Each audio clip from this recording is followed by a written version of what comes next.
The year is 1964. Lyndon B. Johnson has just signed the Civil Rights Act, and minorities are ecstatic because they feel as if they will get equal treatment in the workplace and school.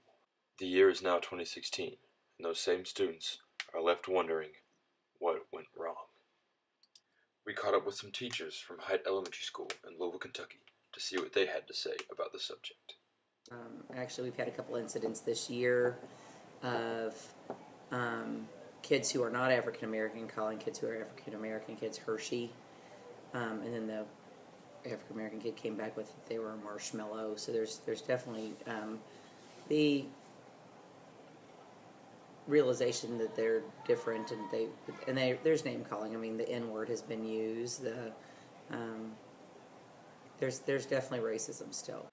This unfair treatment of minorities by white students disrupts the ideal, peaceful classroom atmosphere and causes frustration and feelings of inequality in those kids. Thus, their focus is turned away from their schoolwork and toward defending their dignity. This, in turn, translates to lower grades and test scores for minorities, which then denies them the opportunity to receive good scholarships to colleges, and so they are forced to work low-paying jobs and send their kids to public schools, where they are again bullied, and the vicious cycle starts all over again. We've done a lot of studies here. There is a cycle of poverty, and once a family is in poverty, it's very, very hard to get out because they get into some habits, and that becomes normal for them. And I do think it's a hard thing to break that cycle. Like socioeconomic. We also talked to teachers about racial differences concerning behavior. Yeah, the biggest behavior, like I said, I saw was sometimes I think people are, they feel differently towards kids who don't have as much as they do. And I think some kids get teased about that.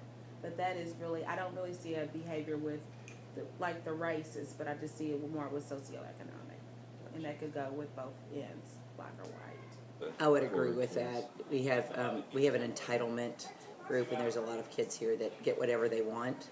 Their parents can give that to them, and so they do tend to look down on those that don't have what they have, and they seem surprised when somebody can't do or can't have the things that they have.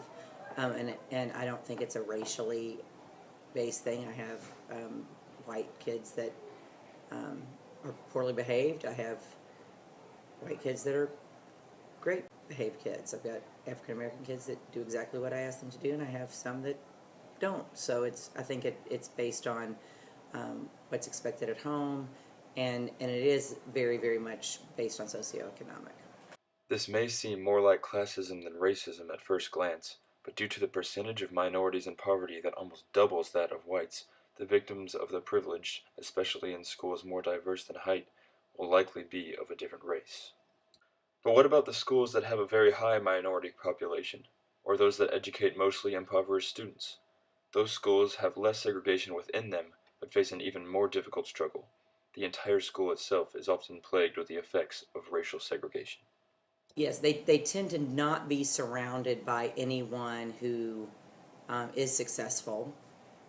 They have no role models of anyone that's successful, and therefore they're not being shown that really success is an option. I think a lot of times the kids that go to those schools, they live in those neighborhoods, so they're automatically just go into that school. Being born into a family who is trapped in the cycle of poverty and lives in a poor part of town should not force you to go to one of your city's worst schools. So the question remains, how do we transform those schools into above-average learning institutions?